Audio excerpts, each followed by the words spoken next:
Thank you, Mr. Chairman. Thank you for holding this hearing. You know, I think as we began to have this hearing today, I went back and reviewed some of the headlines for the SEC over the last few years. Report says SEC failed in oversight of Bear Stearns. That was the Washington Post, CBS News.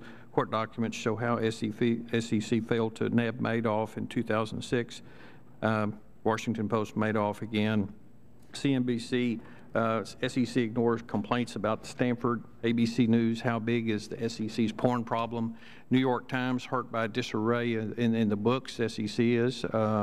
Improvements needed in SEC's internal controls and accounting procedures. And so one of the things as we begin to have this debate, one of the things that Washington always seems to say is when we have deficiencies, we need more regulation and we need more money.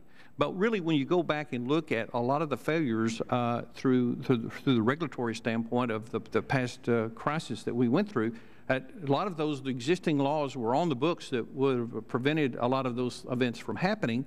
And so I think one of the things that concerns me is that before we start doling out more money, now some people say, well, that doesn't create the deficit.